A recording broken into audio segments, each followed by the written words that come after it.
അല്ല ശരിക്കും സത്യം പറഞ്ഞിട്ടല്ല, അവിടെ എന്തോ ഒരു സംഭവം ഉണ്ട്, അതെല്ലാരും കണ്ടിട്ടുണ്ട്. ആ ലൊക്കേഷനിൽ അങ്ങനെ ഒരു സംഭവം, എന്തോ ഒരു സംഭവം ഉണ്ട്. അത് ഞാൻ അറിയണത് എല്ലാം കഴിഞ്ഞ് വീട്ടിലെത്തിയപ്പോഴാണ്. എനിക്കിത് പണ്ടേ തൊട്ട് ഇപ്പൊ പുറത്തോട്ട് പോകണമെങ്കിൽ രാത്രി ഒരു 7 മണിയൊക്കെ കഴിഞ്ഞ് പുറത്തോട്ട് പോകണമെങ്കിൽ അമ്മനെയും കൂട്ടിയാ പോകണം. അമ്മക്ക് അതറിയാം. എന്നിട്ട് അമ്മ വീട്ടിലെത്തി കഴിഞ്ഞപ്പോഴാണ് ആ സംഭവം പറയണത്. എനിക്ക് നല്ല പേടിയുള്ളതുകൊണ്ട് ഞാൻ പറഞ്ഞു കഴിഞ്ഞാൽ ഞാൻ ആ വശത്തേക്ക് പോകില്ല, നമുക്ക് നന്നായിട്ട് അറിയാം. അതുകൊണ്ട് പറഞ്ഞില്ല അമ്മ. ഞാനൊരു 9 മണിയാകുമ്പോൾ ലൊക്കേഷൻ വന്നപ്പോ ആണ് ഈ ടീമുകളൊക്കെ തന്നെ കണ്ട് അറിയാവുന്ന ഡയറക്ടറിനെ മാത്രം വരുന്നു, വേറെ ആരും അങ്ങനെ അറിയാൻ പറ്റില്ല. ഉച്ചക്ക് 2 മണിക്ക് ഷോട്ട് എടുത്തപ്പോൾ എനിക്ക് ഇവരൊക്കെ ക്യാമ്പൊക്കെ അറ്റൻഡ് ചെയ്തിട്ടുണ്ടെന്നല്ലേ സംസാരിക്കാനുള്ള ഇത് ഒരു എല്ലാവരും എടുത്ത് മനസ്സിലായി, പരിചയമില്ലാത്തതുകൊണ്ട് പിന്നെ നല്ല ടെൻഷൻ ആയിരുന്നു. എൻ്റെ മുട്ടുകാരോട് ഞാൻ ഓടിക്കളയാൻ പോയി അവിടെ നിർത്തി. പിന്നെ ഞാൻ വിചാരിച്ചു എന്തിനാണ് വെറുതെ ഓടിക്കളഞ്ഞ് വേറെ ഉണ്ടാക്കണമെന്ന് വിചാരിച്ചു. നമ്മുടെ DOP സാർ ടോൺ അലക്സ് ഏട്ടൻ മൂപ്പരെ കൊണ്ട് ക്യാമറ വരെ പൊക്കിച്ചിട്ടുണ്ട്. കാരണം വെച്ചാല് ഈ ഷൂട്ടിങ്ങിന്റെ ഇടയിൽ മൂപ്പര് എല്ലാരെയും കൊണ്ടും അല്ലേ, നമ്മളെല്ലാരെയും കൊണ്ട്. കാരണം ആ വെയിറ്റും തൂക്കി പോകാൻ പറ്റാത്തതുകൊണ്ടേ നിങ്ങളിത് എന്നും നോക്കെന്ന് വെച്ചിട്ട് എല്ലാരെ കൊണ്ടും എടുപ്പിച്ചു നോക്കിയിട്ടുണ്ട്. പിന്നെ മഞ്ഞപ്പാന്ന് വിളിക്കുക. അപ്പൊ ഇത് എവിടുന്നെങ്കിലും നമ്മൾ ഈ തിരക്ക് പിടിച്ച് ഓടുമ്പോഴൊക്കെ ആകുമ്പോ കാര്യം 4-5 മാസമായി സാറേ ഞാൻ ജോലിക്കൊക്കെ പോയിട്ട്. കാലും ഒരു സ്ലാബ് വീണേ, പിന്നെ ഒരു നെഞ്ച് വേൻ എന്ന് വെച്ച് കുടുംബം പോറ്റ മോഷ്ടിക്കൊന്നും വേണ്ട സാറേ.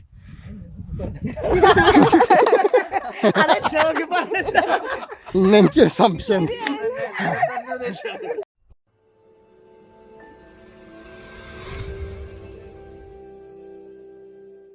Hello everyone. അപ്പോൾ ഇന്ന് നമ്മുടെ ഒപ്പം ഉള്ളത് പ്രേതങ്ങളുടെ കൂട്ടം എന്ന സിനിമയിലെ കാസ്റ്റാണ്. വെൽക്കം ടു മാപ്സ്റ്റെക് മീഡിയ. എന്തൊക്കെയുണ്ട് വിശേഷം? സുഖമാണോ എല്ലാവർക്കും? അപ്പോൾ സിനിമ ഇങ്ങനെ റിലീസിന് വരികയാണ്. അപ്പോൾ ആദ്യം തന്നെ നിങ്ങളൊന്ന് പരിചയപ്പെടുത്താമോ? എൻ്റെ പേര് വിനീഷ് എന്നാണ്. ഞാനൊരു ഡിസൈനറാണ് പ്രൊഫഷണൽ. പിന്നെ സിനിമയോടുള്ളൊരാഗ്രഹം കൊണ്ട് ഇതിലേക്ക് വന്നതാണ്. ഡയറക്ടറിനെ കാസ്റ്റിനെ വിളിച്ചിട്ട് നമുക്കൊരു ഇൻ്റർവ്യൂവും കാര്യങ്ങളൊക്കെ ഉണ്ടായിരുന്നു. അത് കഴിഞ്ഞിട്ട് നമുക്കൊരു എന്താ പറയുക, എന്താ പറയണ്ടേ, ഓഡീഷൻ അല്ല, നമുക്കൊരു ക്യാമ്പ് ഉണ്ടായിരുന്നു. കണ്ടിന്യൂ. ഇത് കഴിഞ്ഞിട്ട് നമുക്കൊരു ആക്ടിങ് ക്യാമ്പ് ഉണ്ടായിരുന്നു, ഒരു 13 ദിവസത്തെ. അത് നല്ല രസമുള്ള പരിപാടിയായിരുന്നു. ആക്ച്വലി എന്താണെന്ന് വെച്ചാൽ എല്ലാവരും ഓരോരോ ജോബും കാര്യങ്ങളൊക്കെ ഉള്ള ആൾക്കാരാണ്. അത് കഴിഞ്ഞതിന് ശേഷം വൈകിട്ടാണ് നമ്മളിത് സ്റ്റാർട്ട് ചെയ്യുന്നത്. എല്ലാവരും വരും ഒരുമിച്ച്. ഈവനിങ് തൊട്ട് സ്റ്റാർട്ട് ചെയ്യും. നമ്മൾ തീരുന്നത് 12 മണി, 1 മണി, 2 മണി ആ സമയത്തൊക്കെയാണ്. അപ്പോൾ ആ സമയം വരെയൊക്കെ ഇതുപോലെ നമ്മൾ ഈ സിനിമയിൽ അഭിനയിക്കേണ്ട എല്ലാ സീനുകളും അവിടെ ഡയറക്ടർ കണ്ട് തീരുമാനിച്ചതിന് ശേഷമാണ് നമ്മൾ ലൊക്കേഷനിൽ പോയി അഭിനയിക്കാൻ വേണ്ടി പോയത്. അപ്പോൾ അത്രയും സ്കിൽഡായിട്ട് എല്ലാവരെയും നോക്കിയിട്ടാണ് ഈ സിനിമയിൽ ചെയ്തേക്കുന്നത്. പിന്നെ ഈ സമയത്തുണ്ടായ കുറേ രസങ്ങളായിട്ടുള്ള പരിപാടികളും എല്ലാം നല്ലതായിരുന്നു. എന്തായാലും ഫസ്റ്റ് അറ്റംപ്റ്റ് ആണ്. ഇനിയിപ്പോൾ പ്രേക്ഷകരുടെ കയ്യിലാണുള്ളത്. നന്നായിട്ട് കഴിയുമെന്ന് വിചാരിക്കുന്നു. എല്ലാവരും പ്രാർത്ഥിക്കുക. ഞാൻ എൻ്റെ പേര് അഭിരാമി. ഞാനിപ്പോൾ കോസ്മെറ്റോളജി പഠിച്ചുകൊണ്ടിരിക്കുകയാണ്. പിന്നെ ചെറുതായിട്ട് മോഡലിങ്ങും ചെയ്യണുണ്ട്. പണ്ടേ തൊട്ട് സിനിമയിൽ അഭിനയിക്കാൻ ഭയങ്കരമായിട്ട് ആഗ്രഹം ഉണ്ടായിരുന്നു. അപ്പം ഇങ്ങനെ എൻ്റെ ചേച്ചിയുണ്ട്, കസിൻ ചേച്ചി. പുള്ളി ഇങ്ങനെ ഒരു ആഡ് ഇട്ടേക്കണുണ്ട്, മെസ്സേജ് അയച്ചതാണ്. എൻ്റെ ചേട്ടൻ്റെ ഫ്രണ്ടാണ് ഇതിലെ ഡയറക്ടർ. അപ്പോൾ ആ വഴി കിട്ടിയതാണ്. പിന്നെ ഓഡീഷൻ ചെയ്തപ്പോൾ പറ്റില്ല എന്നാണ് പറഞ്ഞത്.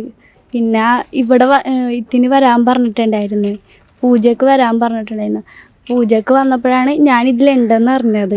സർപ്രൈസ് ആയിരുന്നു, ഞെട്ടിപ്പോയി ആകെ. ഇവിടെ പിന്നെ 10 ദിവസം കഴിഞ്ഞിട്ട് വീണ്ടും പറഞ്ഞിങ്ങനെ 10 ദിവസം ഇങ്ങനെ പോയിട്ട് സെലക്ട് ആവുമെന്ന് നോക്കാം, എന്നിട്ട് എടുക്കാമെന്നാണ് പറഞ്ഞത്. പിന്നെ 10 ദിവസം ആകാറായപ്പോൾ പറഞ്ഞ് ഇതിലുണ്ടെന്ന് പറഞ്ഞ്. സെക്കൻഡ് ഹീറോയിനായിട്ടാണ് ഞാൻ ഇതിൽ ചെയ്തേക്കണേ. അത് ടെൻഷനാണ്, അത് വിഷമാണ്. അത് ഭയങ്കര മൊത്തം മനസ്സിലാവുണ്ട്. ഈ ആളാണ് ശരിക്കും സെക്കൻഡ് ഹീറോയിനായിട്ട് അഭിനയിച്ച ഒരാളാണ്. ഞാൻ ഫസ്റ്റ് വന്നപ്പോഴും ഇങ്ങനെ തന്നെയായിരുന്നു. വേറെ ആളാണ്. ആ ഒരു പുലിക്കുട്ടിയാണ് ഇപ്പൊ പൂച്ചക്കുട്ടിയായിട്ട് ഇരിക്കുന്നത്. ഇല്ല, മൈക്ക് ഇട്ട് കഴിഞ്ഞാൽ പിന്നെ ഓക്കെ. നമസ്കാരം, എൻ്റെ പേര് ദിബിൻ കലാപം എന്നാണ്. കുറച്ച് സിനിമകളിലൊക്കെ അഭിനയിച്ചിട്ടുണ്ട്. മാരത്തോൺ, ഗാർഡിയൻ, അതുപോലെ സൂഫി സുജാത, സുലൈഖ മൻസിൽ, നീരജ, അതുപോലെ കുട്ടൻ്റെ ഷിനിഗാമി എന്നൊക്കെയുള്ള സിനിമയിൽ അഭിനയിച്ചിട്ടുണ്ട്. മന്ദാകിനി ലാസ്റ്റ് ചെയ്ത മന്ദാകിനി. അപ്പോൾ മന്ദാകിനി കഴിഞ്ഞിട്ട് മന്ദാകിനി അല്ല, അതിന് മുന്നേ ചെയ്ത മൂവിയാണ് ഈ പ്രേതങ്ങളുടെ കൂട്ടം. അപ്പോൾ മുട്ട കടിച്ചിരിക്കുമ്പോഴാണ് പിന്നെ മന്ദാകിനിയിൽ സെലക്ട് ആയത്. അപ്പോൾ എന്തായാലും ഒരുപാട് സന്തോഷം. ഞാൻ ഇതിലെത്തിയത് എന്ന് വെച്ചാൽ ഇതിൻ്റെ പൂജ നടക്കണ എൻ്റെ ഒരു സുഹൃത്ത് കൃഷ്ണേട്ടൻ വഴി അങ്ങനെ അറിഞ്ഞതാണ്. അപ്പോൾ സുധീർ സാറിൻ്റെ ഫ്രണ്ടാണ്, സുധീർ സാലി സാറിന്. അപ്പോൾ അങ്ങനെ അവിടെ എത്തി പൂജയ്ക്ക് വന്ന് ചാൻസ് ചോദിച്ചു. അന്നൊക്കെ ഒരു സ്റ്റേജിലായിരുന്നു. അങ്ങനെ പൂജയ്ക്ക് വന്ന് ചാൻസ് ചോദിച്ചപ്പോൾ ഒരു 10 മിനിറ്റ് ഇപ്പോൾ പറയാമെന്ന് പറഞ്ഞു. അങ്ങനെ സുധീർ സാർ പോയിട്ട് തിരിച്ചവിടെ വന്ന് ഒരു 5 മിനിറ്റ് 10 മിനിറ്റ് കഴിഞ്ഞ് വന്നപ്പോൾ മോനതിൽ എനിക്ക് വിഷമുണ്ട്. കാരണം ആ ഒരു ക്യാരക്ടർ മാത്രം ഇതിലിരിക്കണുള്ളൂ, അത് മാത്രമേ ഉള്ളൂ. അപ്പോൾ മോനെ എനിക്കിതൊരു വേഷമുണ്ട്, മുട്ട അടിക്കാൻ തയ്യാറാണോ ചോദിച്ചു. ഞാൻ മുട്ട എല്ലാം തല പൊട്ടിക്കാൻ വരെ തയ്യാറ്. അങ്ങനെ ഞാൻ ഇതിൽ അങ്ങനെ ചാൻസാണ്. പിന്നീട് ക്യാമ്പും കാര്യങ്ങളൊക്കെ ആയിട്ട് അങ്ങനെ പോയി. സുധീർ സാറിൻ്റെ ഉമ്മ ഉണ്ടാക്കി തരുന്ന നല്ല ഇറച്ചി ചോറും കഴിച്ചിട്ട് ഇവിടെ അങ്ങോട്ട് കൂടി ഈ പള്ളുരുത്തിയിൽ. അതെ അതെ. എന്തായാലും ജോർജ് സാറിനൊക്കെ ഒരുപാട് സന്തോഷമുണ്ട്, നല്ലൊരു വേഷം കിട്ടിയത്. Thank you. എൻ്റെ പേര് ജയൻ മെൻഡസ്, വീട് എറണാകുളം ജില്ലയിൽ തന്നെ. ഇവർ പറയണ ഒരു ആക്ടിങ് ക്യാമ്പിലൊന്നും ഞാനൊന്നും ഇല്ലായിരുന്നില്ല. ഇവർക്ക് പറയണ പോലത്തെ കഥകളും ഇല്ല പറയാനായിട്ട്. പക്ഷേ ഞാൻ ഒരു സുപ്രഭാതത്തിൽ ഈ പടത്തിലേക്ക് വന്നതാണ്. എൻ്റെ ഡയറക്ടർ സാർ സുധീർ സാലി വിളിച്ചിട്ട് ഇങ്ങനെ ചെയ്ത് നോക്കില്ലെങ്കിൽ പറ്റൂലെങ്കിൽ ഞാൻ അതിനകത്തൊരു ക്യാമറമാൻ ഫ്രാങ്ക്ലി എന്ന് പറഞ്ഞൊരു പുള്ളിയുണ്ട്, പുള്ളിയുടെ അസിസ്റ്റൻറ്റ് ക്യാമറമാനായിട്ട് അതിനകത്ത് റോൾ ചെയ്യുന്നു. അപ്പോൾ ചെയ്ത് നോക്കി അവർക്കൊക്കെ ഇഷ്ടപ്പെട്ട് പിന്നെ അതങ്ങോട്ട് കണ്ടിന്യൂ ചെയ്ത്. ഇവർ പറയണ പോലത്തെ വേറെ കഥകളൊന്നും ഇല്ല, നമുക്ക് ഇവർ ക്യാമ്പ് അങ്ങനെയൊന്നും ഇല്ലായിരുന്നു. സഡൻലി ഇങ്ങനെ ഒരു അവസരം വന്ന് ഒട്ടും പ്രതീക്ഷിച്ചില്ല. അങ്ങനെ ചെയ്യാൻ വേണ്ടി പുള്ളി പറഞ്ഞ് ചെയ്ത് നോക്കിയപ്പോൾ ഇവർക്ക് എല്ലാവർക്കും ഓക്കെ. പിന്നെ ഞാനത് അങ്ങോട്ട് കണ്ടിന്യൂ ചെയ്തു.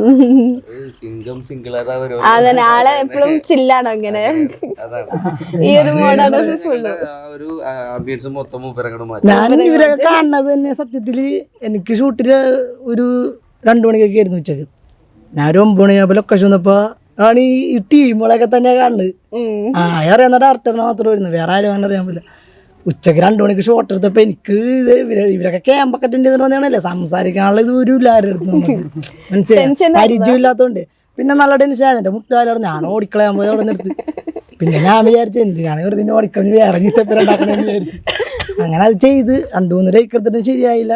അത് ഞാനിപ്പോഴും ഓർക്കണം, ഒരു 7ാമത്തെ ടേക്കിലാണ് അത് ഓക്കെ ചെയ്ത്. പിന്നെ എല്ലാവർക്കും ഇഷ്ടപ്പെട്ട്. പിന്നെ ക്യാമറമാൻ എല്ലാവരും നമ്മളെ സപ്പോർട്ട് ചെയ്ത്, ആരും നമ്മളെ ഇതാക്കി കണ്ടില്ല. പിന്നെ അങ്ങോട്ട് എല്ലാവരും സപ്പോർട്ട് ചെയ്തപ്പോൾ പിന്നെ നമ്മൾ അവർക്കൂടെ കൂടെ അങ്ങോട്ട് ചെന്ന് പിന്നെ ഇവരൊക്കെ പെടുന്ന ഞാനാണ് സ്റ്റാറാന്ന് പറയണേ ഇപ്പം ആ ലൊക്കേഷനിൽ. അതെ, പ്രതീക്ഷിക്കാണ്ട് വന്നൊരു സ്റ്റാറല്ലേ. ഇത് തന്നെ അഭിനയം, ഇത് തന്നെ ഇവിടെ അവിടെ ഇവിടെ എല്ലാം ഒന്ന് തന്നെ. അങ്ങനെ പ്രത്യേകിച്ച് അഭിനയിച്ചിട്ടൊന്നുമില്ല, അങ്ങനെ അറിയാനും പാടില്ല. ഫസ്റ്റ് ഫിലിമാണ് ഇത്. ഇപ്പൊ ഈ മയക്കം പിടിച്ചെന്ന് പറയണത് എൻ്റെ ജീവിതത്തിൽ ആദ്യത്തെ അനുഭവം. പിന്നെ പേടിയൊന്നുമില്ല, അതാ സ്റ്റാർട്ടിങ്ങിന് ഉണ്ടാവൂലേ, എല്ലാ എഞ്ചിനും സ്റ്റാർട്ട് ചെയ്തൊരു ട്രബിൾ ഉണ്ടാവില്ല. അതിന്റെ അഭിരാമിനെ വെച്ച് നോക്കുമ്പോ പേടിയില്ലല്ലോ. പുള്ളിക്കാരി പേടി അഭിനയിക്കണ്ട, ഞാൻ പേടി അഭിനയിക്കണില്ല, അത്ര ഉള്ളു പ്രശ്നം. അതെ. ഓക്കെ. അപ്പോൾ ഇപ്പോൾ എന്താ ഒരു ക്യാമറ അസിസ്റ്റന്റ് ആയിട്ടല്ലേ, അപ്പോൾ എങ്ങനെ ഉണ്ടായിരുന്നു ആ ഒരു എക്സ്പീരിയൻസ്? എൻ്റെ കൂടെ ഫ്രാങ്ക്ലി എന്ന് പറഞ്ഞ ചേട്ടനാണ് ഞാൻ എൻ്റെ കൂടെ ആയിരുന്നു. പുള്ളിയും എൻ്റെ കൂടെ കട്ടക്ക് അങ്ങനെ നിന്ന് അഭിനയിച്ചുകൊണ്ടാണ് എനിക്കും പുള്ളിയുടെ അങ്ങനെ അഭിനയിക്കാൻ പറ്റും. അതായത് ഞങ്ങൾ ഇപ്പൊ ഷൂട്ട് കഴിഞ്ഞിട്ട് വെറുതെ മാറിക്കുമ്പോൾ ഞാൻ പുള്ളിയുടെ കൂടെ തന്നെ ഇവിടെ പറഞ്ഞാൽ പുള്ളിയോട് അത്ര ഇതായെങ്കിൽ നമുക്ക് അഭിനയിക്കാനുള്ള ഒരു ഇത് കിട്ടുള്ളൂ, മനസ്സിലാവും. അതുകൊണ്ട് ഞാൻ പുള്ളിയുടെ കൂടെ തന്നെ ഇതാ, അതായത് പിണങ്ങിയായിട്ട് ഞങ്ങൾ ഇങ്ങനെ അഭിനയിച്ച്. പിന്നെ അത് ഷൂട്ടിങ്ങിൻ്റെ ഇടയിലായിട്ട് വന്നപ്പോഴും അങ്ങനെ തന്നെയായിരുന്നു. ഇപ്പോൾ ഡയലോഗൊക്കെ പറയുമ്പോൾ ഞാൻ എൻ്റെ പോടോ എന്നൊക്കെ പറഞ്ഞ് വിളിക്കുന്ന പ്രായത്തിൽ മുതല്ല അങ്ങനെയുള്ള സീനൊക്കെ ഉണ്ട്. അപ്പോൾ അതൊക്കെ നമ്മൾ ആത്മാർത്ഥത്തോടുകൂടി തന്നെ വിളിച്ചത് പോടോ എന്നൊക്കെ പറഞ്ഞ്. അത് പുള്ളിക്ക് മനസ്സിലായി, പുള്ളി അതിൻ്റെ റിപ്ലൈ ചെയ്യും, മനസ്സിലായി. അങ്ങനെയല്ലേ അഭിനയം എന്നൊരു അണ്ടർസ്റ്റാൻഡിങ്ങിനല്ലേ പോകുള്ളൂ. അപ്പൊ നിങ്ങളുടെ ഇടയിൽ തന്നെ ആ ഒരു സിംഗ് ഉണ്ടായിരുന്നു. ഞാൻ കാലത്ത് ചെന്നിട്ട് ആദ്യം തന്നെ പരിചയപ്പെടുന്ന പുള്ളിനെ. പക്ഷെ പുള്ളിയുടെ കൂടെയാണ് അഭിനയിക്കേണ്ടതെന്നുള്ള കൂടുതൽ സീക്വൻസ് പുള്ളിയുടെ കൂടെ ആയിരുന്നു. പക്ഷെ പുള്ളിയുടെ കൂടെയാണ് ഇങ്ങനെ അഭിനയിക്കേണ്ടി വരും എന്നുള്ള കാര്യം അറിയാൻ മേലായിരുന്നു. പുള്ളിനെ കൂടി സംസാരിച്ച് കഴിഞ്ഞപ്പോഴാണ് പറയണ പുള്ളി ആണ് എൻ്റെ ആശാനെന്ന്. പിന്നെ പുള്ളിയുടെ അടുത്തുനിന്ന് പോയിട്ടില്ല, പുള്ളിയുടെ കൂടെ തന്നെ. പിന്നെ എവിടെയും പോയില്ല, ഇപ്പോഴും ഉണ്ട് ഇതിന്റെ അപ്പുറത്ത്, അതപ്പുറത്ത് നിൽക്കുന്നില്ലേ. അപ്പൊ ദിബിൻ, ഈ സിനിമയത്തെ ക്യാരക്ടറിനെ പറ്റി കുറച്ചുകൂടെ പറയാമോ? പിന്നെ ഞാൻ പറയാൻ വിട്ടു, അതാണ് നമ്മൾ കൂടാതെ ഒരു പുതിയ നടനും കൂടി ഇതിലുണ്ട്, അജി തോമസ് എന്ന് പറഞ്ഞിട്ട്. ആ പുള്ളി സെക്കൻഡ് ഹീറോ. ആളിവിടെ ഇല്ല. ആളിവിടില്ല. അപ്പം ഞങ്ങളൊക്കെ ഒരുമിച്ചായിരുന്നു ക്യാമ്പും കാര്യങ്ങളൊക്കെ. അപ്പോൾ ഇതിൽ ക്യാരക്ടറിനെ പറ്റി പറയുകയാണെങ്കിൽ ഏത് ഒരു എന്താ പറയുക, മലയാളികൾ ശരിക്കും പറഞ്ഞാൽ ഉള്ള അവസ്ഥ തന്നെയാണ്. അങ്ങനത്തെ ഒരു കോമഡി ക്യാരക്ടറാണ്. സത്യം പറഞ്ഞാൽ എൻ്റെ ജീവിതത്തിൽ എനിക്ക് ഏറ്റവും ഇഷ്ടപ്പെട്ടൊരു ക്യാരക്ടറാണ്. തലയൊക്കെ മൊട്ടടിച്ചിട്ട് കുറേ ഡെയിലി വടി തന്നെയായിരുന്നു, തല വടിച്ചോണ്ടിരിക്കുന്നു.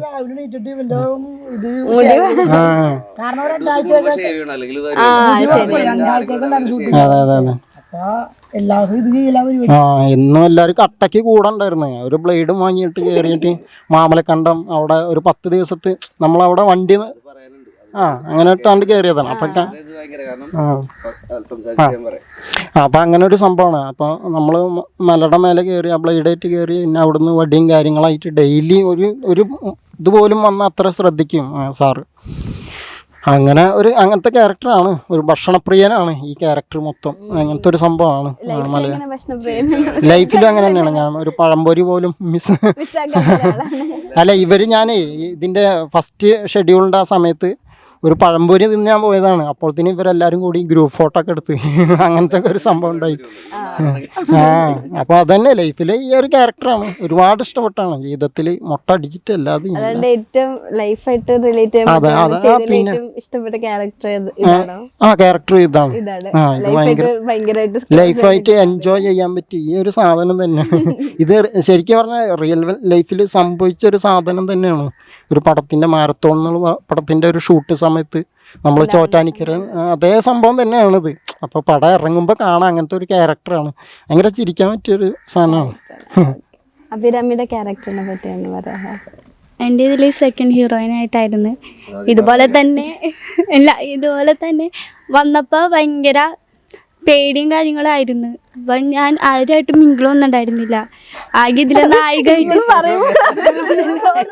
അതല്ല അങ്ങനെയല്ല, ഞാനിതിലെ നായികയായിട്ടും മിണ്ടും പിന്നെ ഡയറക്ടർ ആയിട്ട് മിണ്ടും. വേറെ ആരായിട്ട് അങ്ങനെ മിണ്ടലൊന്നും ഉണ്ടായില്ല. ഈ ചേട്ടനൊക്കെയായിട്ട് മറ്റേ ട്രെയിനിങ് ടൈമിൽ 8ാമത്തെ ദിവസം കൊണ്ടായപ്പോഴാണ് ഈ ചേട്ടനൊക്കെയായിട്ട് തന്നെ മിണ്ടിയത്,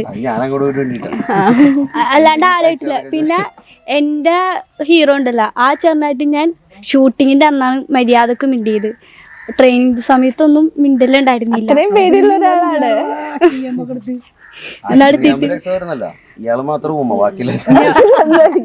എനിക്ക് ചീത്തയേക്കും, ഇവരെല്ലാവരും ചെയ്യും. എന്നിട്ട് ഞാൻ മാത്രമാണ് എപ്പോഴും ചീത്ത കേട്ടുകൊണ്ടിരിക്കണത്. ഡാൻസൊക്കെ കളിക്കുമ്പോൾ ഞാൻ ഇങ്ങോട്ട് മാറിക്കും, ഇവരൊക്കെ ഇരുന്ന് ഡാൻസൊക്കെ കളിക്കും. എല്ലാവരും മുൻപോട്ടായി, ഞാൻ മാത്രം ബാക്കോട്ട്. എന്നിട്ട് ഇടയ്ക്ക് ചോദിക്കും ഇതാകോ ഇതിലാകോന്ന് ഇപ്പോഴും ചോദിക്കും.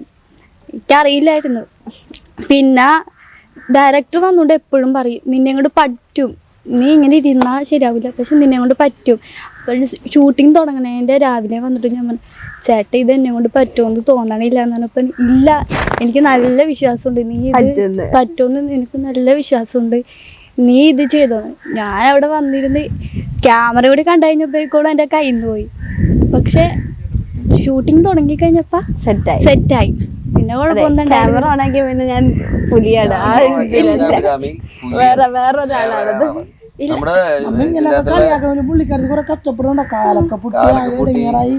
ഷൂട്ടിങ്ങിന്റെ ഇടയിലല്ല, വെറുതെ പോയി വീണതാ. ഷൂട്ടിങ്ങിന് വിളിച്ചപ്പോ ഓടിപ്പോയപ്പോ ലൊക്കേഷൻ ഫസ്റ്റ് കയറി കഴിഞ്ഞാൽ താഴേക്ക് ഇറങ്ങി വരുന്നുണ്ടെങ്കിൽ മൈക്കെടുക്കണം. നമ്മളിപ്പോൾ ഒരു മലയുടെ മേളിൽ മൊത്തം ഷൂട്ട് കിടന്നേക്കാണ്. 3 ക്യാമ്പായിട്ടാണ് എല്ലാവരും നിൽക്കുന്നത്. ഇപ്പോൾ ലേഡീസ് ഒരു ക്യാമ്പിൽ, ജെൻസ് ഒരു ക്യാമ്പിൽ, ഡയറക്ടർ വിങ് വേറൊരു ക്യാമ്പിൽ, 3 ക്യാമ്പായിട്ടാണ് നിൽക്കുക.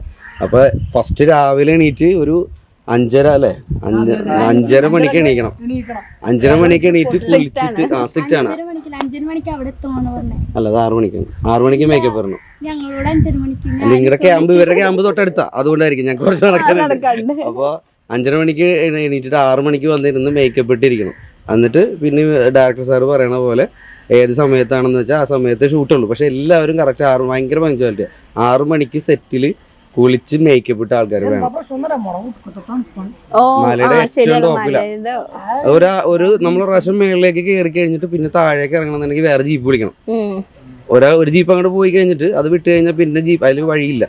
പിന്നെ ഇടയ്ക്ക് വല്ല ആൾക്കാരൊക്കെ ഇങ്ങനെ കാണാൻ വേണ്ടി വരുമ്പോൾ വന്നാലല്ലാതെ ഒറ്റ ഇതുമില്ല. അപ്പം അങ്ങനെ ഒരു പ്ലേസിൽ അത്രയും ദിവസം ഒരു ഞങ്ങൾ എല്ലാവരും ഒരു 15 ദിവസം അല്ലേ, 15 ദിവസം ഉണ്ടായിരുന്നു. ഇവരെല്ലാം ഈ ഡയറക്ടറിൻ്റെ വിങ് എല്ലാവരും കൂടി നേരത്തെ എത്തി. അവരെനിക്ക് തോന്നുന്നു ഒരു 20 ദിവസം അതിന് മേലെ എങ്ങാണ്ട് ഉണ്ടായിരുന്നു. മൊത്തം ഇവിടെയും എല്ലാം കൂടി 30 ദിവസത്തെ ഷൂട്ട് അങ്ങനെ എന്താണ്ടായിരുന്നു. എനിക്ക് 15 ദിവസത്തെ ഉണ്ടായിരുന്നുള്ളൂ. പക്ഷേ ഈ ഡയറക്ടറും ഈ പറയുന്ന നമ്മുടെ DOP സാർ ടോൺ അലക്സ് ഏട്ടൻ മൂപ്പരെ കൊണ്ട് ക്യാമറ വരെ പൊക്കിച്ചിട്ടുണ്ട്. കാരണം വെച്ചാല് ഈ ഷൂട്ടിങ്ങിന്റെ ഇടയിൽ മൂപ്പര് എല്ലാവരെയും കൊണ്ടു അല്ലേ, നമ്മളെല്ലാവരെയും കൊണ്ട്. കാരണം ആ വെയിറ്റും തൂക്കി പോകാൻ പറ്റാത്തതുകൊണ്ടേ നിങ്ങളിത് എന്നും നോക്കുന്ന വെച്ചിട്ട് എല്ലാവരെ കൊണ്ടും എടുപ്പിച്ച് നോക്കിയിട്ടുണ്ട്. നായകന്റെ എല്ലാവരെ കൊണ്ടും എടുപ്പിച്ച് നോക്കിയായിരുന്നു. അത് രസം എന്ന് വെച്ചാൽ നമുക്ക് അറിയില്ലല്ലോ ഇവർ എന്തോരം വെയിറ്റ് എടുത്തിട്ടാണ് ഇതൊക്കെ ചെയ്യണേന്നുള്ളത്. അപ്പൊ അത് പിന്നെ മൊത്തത്തിൽ എല്ലാവരും അടിപൊളിയായിരുന്നു. നല്ല രസമായിട്ട് വർക്കൗട്ടായിട്ട് വന്നതായിരുന്നു. അഭിരാമിയാണെങ്കിലും ഇങ്ങനെ മിണ്ടാതിരിക്കണം വിചാരിക്കണ്ട. ആള് ക്യാമറ ഓണാന്ന് പറഞ്ഞാൽ പിന്നെ ആള് പുലിയ, വേറെ രക്ഷയില്ല. ഞാനിതിൻ്റെ അകത്ത് ഇത് ഒരു അസോസിയേറ്റ് ഡയറക്ടറിന്റെ ഒരു റോളാണ്, സിനിമയ്ക്കുള്ളിലെ സിനിമയാണ്. അപ്പോൾ അസോസിയേറ്റ് ഡയറക്ടറിന്റെ ഇതായിട്ടാണ് ഞാൻ ചെയ്തേക്കുന്നത്. അപ്പോൾ അതിൻ്റെ അകത്ത് തന്നെ 2 റോള് നമുക്ക് വരും. സിനിമയ്ക്ക് 2 ഇതായിട്ട് വരുന്നുണ്ട്. അപ്പോൾ അതിൻ്റെ 2 ടൈമിൽ ചെയ്യേണ്ട ഒരു ഇതും കൂടി ഉണ്ട്. പിന്നെ ഇത് കഴിഞ്ഞതിന് ശേഷം ഇതിൻ്റെ അകത്തൊരു ഈ സിനിമയുടെ പ്രത്യേകത എന്ന് വെച്ചാൽ ഇതിൽ നായകന്മാർ അല്ലെങ്കിൽ നടന്മാർ, നടിമാർ, ഡയറക്ടർ അങ്ങനെയില്ല. ഒരാളുടെ റോള് കഴിഞ്ഞ് കഴിഞ്ഞാൽ അപ്പം തന്നെ ആ ക്രൂവിലേക്ക് അയാൾ കയറുകയാണ് അടുത്ത ആൾക്കാരെ സപ്പോർട്ട് ചെയ്യാൻ വേണ്ടിയിട്ട്. അങ്ങനെ നിന്നിട്ടാണ്. കാരണം അത്രയും എല്ലാവരും ഒരുമിച്ച്. ഇപ്പോൾ ഈ എന്താണ് ജയനാണെങ്കിൽ തന്നെ ഇപ്പൊ ഒരാൾ എന്തെങ്കിലും സാധനം മിസ്സായി പോയിട്ടെന്ന് പറഞ്ഞാൽ ജയൻ ആദ്യം ഓടും. അടുത്ത് ഞങ്ങളുടെ ക്യാമ്പിൽ പോയി വേണം സാധനം എടുക്കാനല്ല, അപ്പൊ ഓടും, സാധനം എടുത്തിട്ട് വരും. പിന്നെ ഈ സിനിമയിലെ ഏറ്റവും കൂടുതൽ എഫേർട്ട് എടുത്തേക്കുന്ന ദിബിനാണ്. കാരണം എന്താ പറയുക, ദിബിന്റെ തല എത്ര പ്രാവശ്യം മുട്ടടിച്ചെന്ന് പറയാം.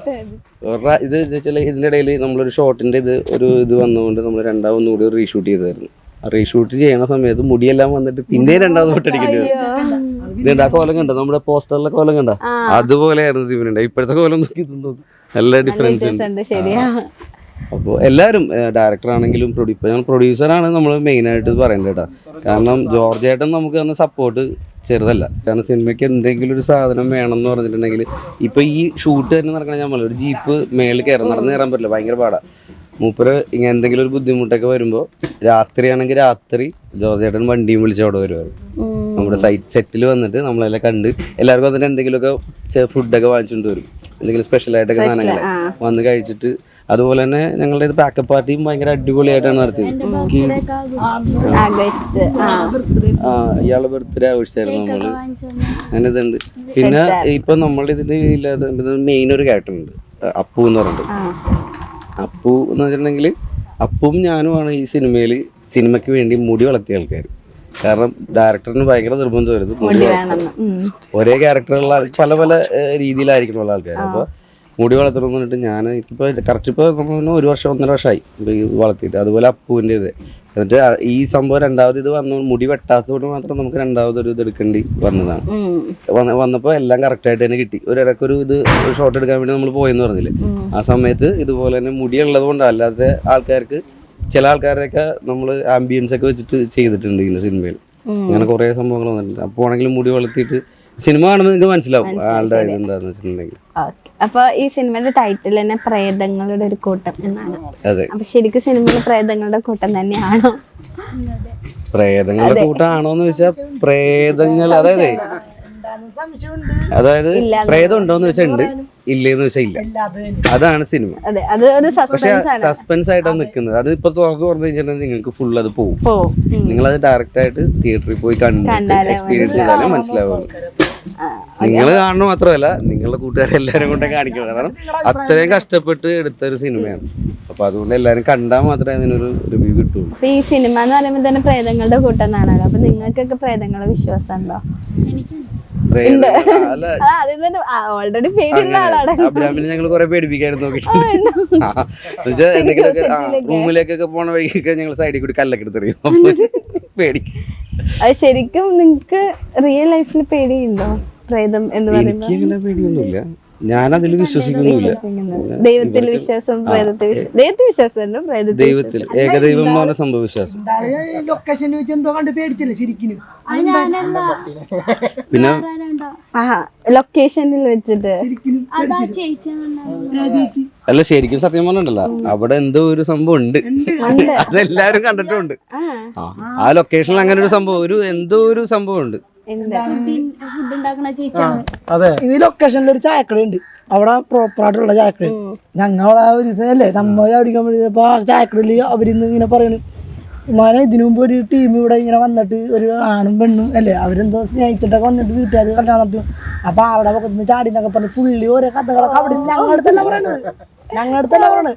ആ കടയിൽ ചായ പിടിച്ചിട്ട് ഇങ്ങനെ വേറൊരു ചാട്ടിൻ്റെ അടുത്ത് ആ ചായക്കടക്കാരെ സംസാരിക്കാം, ഞങ്ങൾ സിനിമക്കാർ ഇങ്ങനെ സിനിമ വന്നേക്കണെന്ന് പറഞ്ഞപ്പോൾ അവർ പറഞ്ഞു ഇങ്ങനെ ഒരു സംഭവം ഇവിടെ ഉണ്ട് മോനെ എന്നൊക്കെ പറഞ്ഞ് ഇങ്ങനെ പറയണ്ടവര്.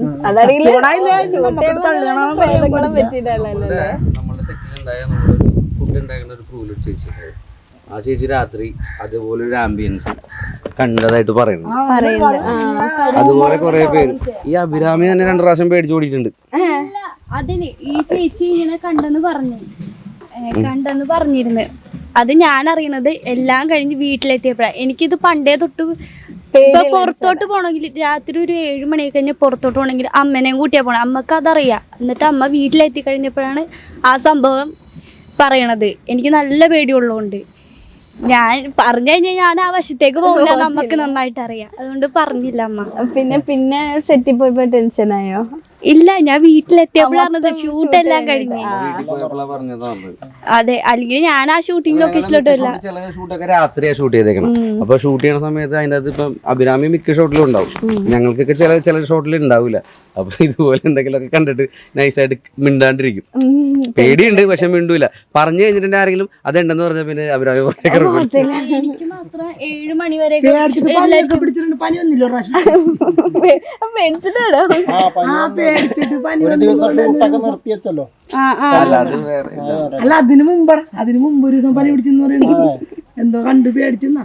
ഇതുപോലെ തന്നെ മുമ്പ് പണ്ട് എൻ്റെ ചേട്ടൻ ഇതുപോലെയാണ്. എനിക്കിങ്ങനെ പേടിയുണ്ടെന്ന് അറിയണോണ്ട് ചേട്ടൻ ഞാനിങ്ങനെ നടക്കുമ്പോ സൈഡിൽ കൂടെ വന്ന് പേടിപ്പിച്ചിട്ട് ഇതുപോലെ ഞാൻ ഓടിയിട്ട് തെന്നടിച്ച് വീണിട്ടുണ്ട്.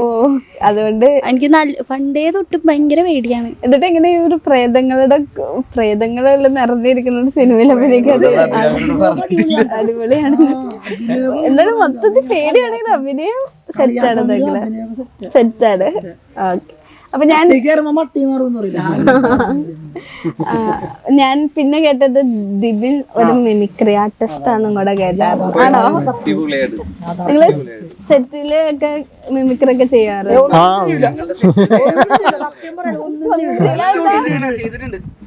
ഞങ്ങളുടെ സെറ്റിൽ വേറെ ഗുണമെന്നറിയാമോ? കൂടെ നിക്കണ ഞങ്ങൾ അങ്ങോട്ടും ഇങ്ങോട്ടും ഒക്കെ ഇങ്ങനെ ഇമിറ്റേറ്റ് ചെയ്തുണ്ട്. സുബേർക്ക, പിന്നെ വേറെ ഒരാളെ കൂടി, പിന്നെ എല്ലാരും ക്യാമറമാനൊക്കെ സപ്പോർട്ടാണ്. അപ്പോൾ മിമിക്രി സെറ്റിൽ ഞങ്ങൾ അങ്ങോട്ടും ഇങ്ങോട്ടും ഒക്കെ ഇങ്ങനെ നമ്മുടെ സെറ്റിലുള്ള ടീമുകളായിട്ട് അങ്ങോട്ടും ഇങ്ങോട്ടും ഇമിറ്റേറ്റ് ചെയ്യുക, അതാണ് ഞങ്ങളുടെ പരിപാടി. ഏത് അതെ മേഘനാഥന്റെ പ്രേതങ്ങളുടെ കൂട്ടം നല്ല പടമാണ്, നല്ല മൂവിയാണ്. നല്ല സുധീർ സാലി എന്നുള്ള പുതിയ ഡയറക്ടറാണ്. നല്ല ഗംഭീര പടമാണ്. എല്ലാവരും തിയേറ്ററിൽ പോയി കാണുക, വിജയിപ്പിക്കുക.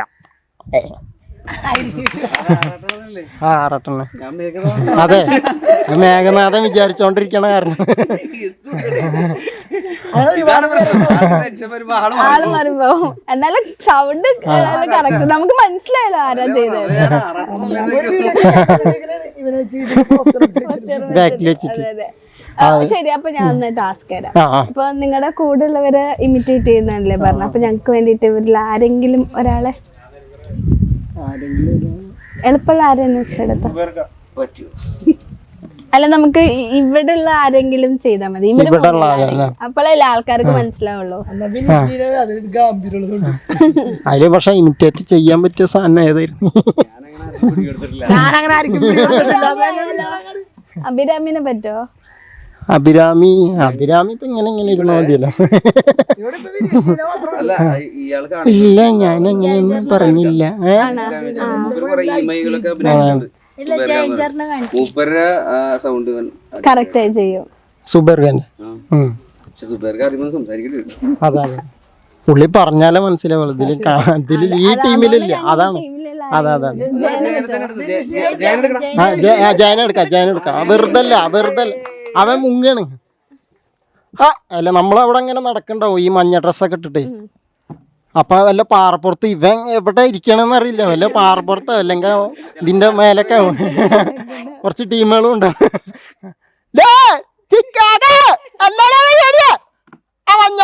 എന്നെ മഞ്ഞപ്പാന്ന് വിളിക്കുക. അപ്പൊ ഇത് എവിടുന്നെങ്കിലും നമ്മൾ ഈ തിരക്ക് പിടിച്ച് ഓടുമ്പോഴൊക്കെ ആവുമ്പോ മഞ്ഞപ്പ എന്താണ് ചാടിക്ക എന്നൊക്കെ പറഞ്ഞിട്ട് അവിടെ ഇരിക്കുക. അപ്പൊ അങ്ങനെയൊക്കെ കുറെ കോമഡികളുണ്ട്. ഇതാണ് എൻ്റെ ഒരു സാധനം. പിന്നെ എല്ലാരും അങ്ങോട്ടും ഇങ്ങോട്ടും അതാണ് നമ്മള് ലൗഡ് സ്പീക്കറാണ്. ഇവനാണ്ട് നല്ല നല്ല സൗണ്ടാണ് ആ എല്ലാരും ജി കൂട്ടി വിളിക്കാം. ജിയോ അതെ അതെ ആ ജീവിളി കേട്ടാ ഗുഡ് മോർണിംഗ് ആയി. അത് രാവിലെ തന്നെ ജി ആ സാധനം രാവിലെ ആയി ഗുഡ് മോർണിംഗ് എല്ലാം സെറ്റ്. അപ്പൊ അങ്ങനെയാണ്. പിന്നെ ഇന്ദ്രൻസറിന്റെ 5-ാം പാതിര എന്നുള്ള സിനിമയിൽ മനഃശാസ്ത്രത്തിൽ ഇത്ര പഠിപ്പ് വിവരമുള്ള സാറിനെ ഞാൻ തിരുത്താണെന്ന് കരുതരുത്. എല്ലാവരും റിപ്രെന്നും ക്രൂരനെന്നൊക്കെ വിളിക്കുന്ന എനിക്ക് മാനസിക പ്രശ്നങ്ങളല്ല, ലഹരിയ. അതിന് ഇംഗ്ലീഷിലെന്തോന്നു എക്സസീവ്. ചുറ്റിക കൊണ്ട് തലക്കടിക്കുമ്പോൾ തലയോട്ടി പിളരുന്നൊരൊച്ചയുണ്ട്. അതിൻ്റെ കൂടെ നാട്ടുകാരുടെ നിലവിളിയും കൂടിയാവുമ്പോൾ ആഹാ, വേട്ട അവസാനിപ്പിച്ചു നിരകളെ വിശ്വസിപ്പിക്കുന്ന വേട്ടക്കാരനാണ് യഥാർത്ഥ ബുദ്ധിമാൻ.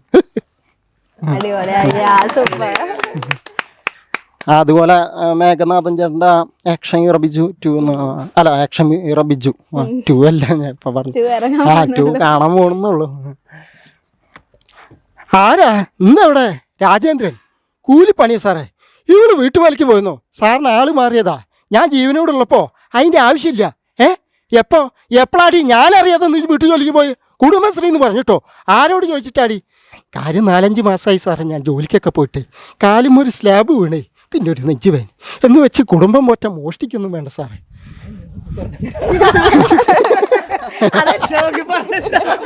ഇന്നെനിക്കൊരു സംശയം. പിന്നെ ഒരു സാധനം കൂടി ബാക്കി. പിള്ളേരാ സാറേ, ഈ സ്റ്റുഡൻറ് പോലീസൊക്കെ ഉണ്ട്. ഇനിയിപ്പോൾ എന്താ ചെയ്യുക അല്ലേ? അപ്പൊ രണ്ടും ഒക്കെ ആയില്ലേ? അപ്പൊ അങ്ങനെയാണ് മിമിക്രി എന്നുള്ള ഒരു ഇത്. അങ്ങനെ പോണ്. അടിപൊളിയാണ്. അപ്പൊ നമ്മുടെ സിനിമയാണെങ്കിലും റിലീസിന് ഒരുങ്ങുകയാണ്. എന്താ നമ്മുടെ പ്രേക്ഷകരോടൊക്കെ പറയാനുള്ളത്? എന്താ ആദ്യമായിട്ട് പറയാനുള്ളത്, നമ്മുടെ ജോർജ് സാർ ഇങ്ങനെ ഒരു നിർമ്മിച്ച ജോർജ് സാറിന് 1000 നന്ദി. അതുപോലെ ടോൺസേട്ടൻ ക്യാമറ, അതുപോലെ ഹരിച്ചേട്ടൻ എഡിറ്റിങ്, എല്ലാവരും നന്നായി കഷ്ടപ്പെട്ടാണ്. ടോൺസേട്ടൻ്റെ അങ്ങനെയൊക്കെ നല്ല ചീത്ത കേട്ടിട്ട് പഠിച്ചതാണ്. ആ പഠനമായിരുന്നു. പിന്നെ എനിക്ക് കുറെ സീനുകൾ എനിക്ക് അറിയാത്ത അഭിനയിച്ച് എനിക്ക് കാണിച്ചു തന്നിട്ടുണ്ട്. ഡയറക്ടറും വന്നിട്ട് ഇങ്ങനെ ചെയ്യണ്ടേ എന്നൊക്കെ പറഞ്ഞ് എനിക്ക് കാണിച്ചൊക്കെ തരും. പിന്നെ ഇതിലെ മേക്കപ്പ് മാൻ ഉണ്ട്. ഏറ്റവും ലാസ്റ്റത്തെ സീൻ ഞാൻ എത്ര ചെയ്തിട്ട് ശരിയായിട്ട് പുള്ളി വന്ന് എനിക്ക് കാണിച്ചു തന്നു ഇതിങ്ങനെ ചെയ്യണ്ടേ എന്ന് പറഞ്ഞ് പുള്ളി എനിക്ക് അഭിനയിച്ച് കാണിച്ചു തന്നിട്ടുണ്ട്. അങ്ങനെ ഒരുപാട് എല്ലാവരും ഈ സിനിമയില് ഇതുവരെ മര്യാദക്കിടന്ന് ഉറങ്ങാത്ത ഒരാളുണ്ട്. ഇതിന്റെ ഡയറക്ടർ ഈ സിനിമ തുടങ്ങിയിട്ട് മര്യാദക്ക് ഉറക്കമില്ല, ഒന്നുമില്ല. എപ്പോൾ വിളിച്ചാലും എടാ നമ്മൾ ഇടയ്ക്ക് ഫ്രണ്ട്സാണ്. അപ്പോൾ സുധീർ സാറിന് വിളിക്കും, സുധീർന്ന് വിളിക്കും. എവിടെയാണ്? സ്റ്റുഡിയോയിലാണ്. എന്ത് ചെയ്യാൻ? എഡിറ്റിംഗ് ആണ്. ഫുൾ ടൈം എഡിറ്റ് ചെയ്തിട്ടുണ്ടെങ്കിൽ മൂപ്പര് ഒരു സീൻ തന്നെ പല രീതിയിൽ എഡിറ്റ് ചെയ്ത് നോക്കിയിട്ട് ഏതാണ് ബെറ്റർ എന്ന് നോക്കണം. അങ്ങനെ ചെയ്യുന്ന ഒരാളാണ്. അതുപോലെ തന്നെ മൊത്തത്തിൽ പിന്നെ നമ്മുടെ ആർട്ട് ചെയ്ത പൊന്നൻ ചേട്ടൻ എന്ന് പറഞ്ഞിട്ടുണ്ടെങ്കിൽ ഇതിൽ അഭിനയിച്ചിട്ടുണ്ട്. ആ മെയിൻ ക്ലാസ് വീഡിയോ കളിച്ചിട്ടുണ്ടെങ്കിൽ മൂപ്പർ തന്നെയായിരുന്നു നമ്മുടെ ആർട്ടിന്റെ ആള്. പിന്നെ ഇതിലുള്ള എല്ലാ അഭിനയിച്ച ആൾക്കാർ, അപ്പു, നിക്സൺ, ഫ്രാങ്ക്ലിൻ, എല്ലാവരും ഭയങ്കര ഇതായിട്ടാണ് വെച്ചത്. മെയിനായിട്ട് നമ്മളിതിൽ വെച്ചാൽ ഞാനൊക്കെ അഭിനയിച്ച് കഴിഞ്ഞാൽ നമ്മൾ വേറെ നമ്മുടെ ജോലിയും കാര്യങ്ങളായിട്ട് പോയി. ഇപ്പോഴും ഇതിൻ്റെ അകത്ത് നിൽക്കണ കുറച്ച് ആൾക്കാരുണ്ട്. എനിക്ക് തോന്നുന്നു അപ്പുവും സുധീർ സാറൊക്കെ എന്ന് വെച്ചിട്ടുണ്ടെങ്കിൽ ഞങ്ങളൊക്കെ വേറെ ജോലിക്ക് ഞങ്ങളുടെ ആവശ്യത്തിനുണ്ട്. ഇപ്പോഴും ഈ സിനിമ ഇറങ്ങണവർ അവർക്ക് ഉറക്കമുണ്ടാവില്ല. ഫ്രാങ്ക്ലിൻ ഉണ്ട്, നിക്സൺ ഉണ്ട്, പിന്നെ നമ്മുടെ ഇതിൻ്റെ ഫസ്റ്റ് നായിക സോണി, പിന്നെ അഭിരാമി ഉണ്ടല്ലോ ഓൾറെഡി. കുറേ പേരുണ്ട്. സുബൈർക്ക, എടുത്തു പറയാൻ കുറേ പേരുണ്ട്. അത് ചിലപ്പോൾ നിങ്ങൾക്ക് സിനിമ കണ്ടു കഴിയുമ്പോൾ മനസ്സിലാവും. പിന്നെ നമ്മുടെ ക്യാമറമാൻ, പിന്നെ ജോർജ് ചേട്ടൻ, പിന്നെ ഒരു അസോസിയേറ്റ് ഉണ്ടായിരുന്നു, പ്രവീൺ എന്ന് പറഞ്ഞിട്ട് മൂപ്പര്. അങ്ങനെ കുറേ ആൾക്കാരുണ്ടായിരുന്നു. പക്ഷെ നമുക്ക് കുറേ കാര്യങ്ങൾ ഇതിൻ്റെ അകത്തുനിന്ന് പഠിക്കാനും പറ്റി. ഇതൊരു പുതിയൊരു രീതിയിൽ ജീവിക്കുന്ന ഒരു 10-15 ദിവസം അടിപൊളിയായിട്ട് ഒരു ഫാമിലി ആയിട്ട് വളരെ സന്തോഷത്തോടെ എല്ലാവരും ഇതായി. കുറെ കഷ്ടപ്പാടുകൾ കണ്ടു, സിനിമ എന്താണെന്ന് അറിഞ്ഞു, സിനിമക്കുള്ളിലെ കാര്യങ്ങൾ എന്താണെന്ന് അറിഞ്ഞു. അടിപൊളിയായിരുന്നു. അത് 2 വട്ടം അറിഞ്ഞു. പല അഭിനയിക്കാനും പഠിച്ചു, അതേപോലെ അസിസ്റ്റന്റ്. ഞങ്ങൾ തന്നെയായിരുന്നില്ല. കാരണം വെച്ചാൽ ഇതിന്റെ അകത്ത് ഡയറക്ടർ സാർ ഉൾപ്പെടെ തന്നെ അല്ല ശരിക്കും പറഞ്ഞാൽ ക്യാമ്പ് അഭിനയിക്കാൻ പഠിച്ച ഒരു സംഭവം തന്നെ. ഇല്ലല്ലേ, സോറി. 2 ദിവസം കഴിഞ്ഞപ്പോ എന്നോട് പറഞ്ഞു, സുധീർ സാറ് ഈ വണ്ടി വേഗം വിട്ടോ, ബസ് വീട്ടിലേക്ക് വിട്ടോ. അപ്പോൾ ഞാൻ ആകെ ഡെസ്പൈറ്റ് റൂമിൽ പോയിരിക്കുക. അപ്പോൾ അജി വന്ന് പറഞ്ഞു, എടാ അപരാധമൊന്നും ചെയ്യരുത് കേട്ടോ, ഒരു പ്രശ്നമൊന്നും ഉണ്ടാക്കരുത്, നമുക്ക് ഇവിടുന്ന് പോകണം. അപ്പോൾ പിറ്റേ ദിവസം ഈ സുധീർ സാർ തന്നെ വന്നിട്ട്, നിങ്ങളൊരു കാര്യം ചെയ്യും, ഫോർട്ട് കൊച്ചിയിലൊന്ന് കറങ്ങിയിട്ട് വായോ. അപ്പോൾ അന്ന് രാത്രിയാണ് പിന്നെ അടുത്ത ക്യാമ്പ്, ഒന്ന് കറങ്ങിയിട്ട് വായോ, അപ്പോൾ സെറ്റാവുന്നതാണ്. നമ്മൾ ആളെന്നെ ബൈക്കും തന്ന് അങ്ങനെ ഫോർട്ട് കൊച്ചിയിലൊന്ന് കറങ്ങി വന്ന് പിറ്റേന്ന് അന്ന് ഷൂട്ട് ചെയ്തപ്പോൾ സംഭവം ഓക്കെ, നമ്മുടെ ഭാഗത്തുള്ള ഫോൾട്ട് കാര്യങ്ങളൊക്കെ ശരിയായി. അപ്പോൾ അഭിനയം പഠിക്കാൻ പറ്റി ഒന്നും കൂടി ഈ പടത്തിൽ. അതെ, അഭിനയിക്കണമെന്ന് ആഗ്രഹം മാത്രമേ ഉണ്ടായിരുന്നുള്ളൂ, അഭിനയിക്കാൻ അറിയില്ലായിരുന്നു. ഇവിടെ വന്നു കഴിഞ്ഞപ്പോ കുറച്ചു പേര് നാടകത്തിലൊക്കെ അഭിനയിച്ചിട്ടുണ്ടായിരുന്നു. ഞാൻ ഇന്നേ വരെ നമ്മ ക്ലാസ്സില് മറ്റേ സ്കൂളിലൊക്കെ പഠിക്കൂലേ, സ്കൂളിലൊക്കെ പഠിക്കുമ്പോ ഇങ്ങനെ സ്റ്റേജിൽ കയറി ഡാൻസ് കളിക്കണല്ലാണ്ട് വേറെ ഒന്നിനും നമ്മ പോവാറില്ലല്ലോ. അപ്പൊ അഭിനയിക്കണമെന്ന് ആഗ്രഹം ഉണ്ടോ എന്നുള്ളത് റീൽസ് ഒക്കെ ഇങ്ങനെ നമ്മ വീട്ടിൽ നിന്ന് ചെയ്യും, അങ്ങനെ ഉള്ളൂ. പക്ഷെ ഇവിടെ വന്നു കഴിഞ്ഞപ്പോഴാണ് മനസ്സിലായി ഇതൊന്നല്ല അഭിനയമെന്ന്. ഇവിടെ വന്നു കഴിഞ്ഞ് ഓരോന്ന് നമ്മ ചെയ്യുമ്പോഴാണ് നമുക്ക് തന്നെ നോക്കുമ്പോൾ മനസ്സിലാവും ഇതല്ല അഭിനയം. അഭിനയിക്കാൻ പാടാണെന്ന് മനസ്സിലായത് ഇപ്പോഴാണ്. കരയാനായാലും ദേഷ്യപ്പെടാനായാലും എല്ലാത്തിനും നല്ല പാടുണ്ടെന്ന് മനസ്സിലായി. എനിക്കിതിൽ കരച്ചില് മാത്രമേ ഉള്ളൂ. ഇല്ലില്ല, ഇങ്ങനെയല്ല. കരയാൻ പറഞ്ഞ് ഇതിലെ ഡയറക്ടറിനെ ചെയ്തിട്ട് ഒച്ചയെ കരയണം. ഞാൻ എന്ത് വന്നിട്ട് ഒച്ചയെ കരച്ചിലില്ല, ഞാൻ ഇങ്ങനെ സൈലന്റ് ആയിരിക്കും. പിന്നെയും പറയും ഈ ട്രെയിനിങ്ങിന്റെ ഇടയിലൊക്കെ കരയവി അവിടേക്കും ഞാനിവിടെ നിന്ന് വിതുമ്പുള്ളൂ.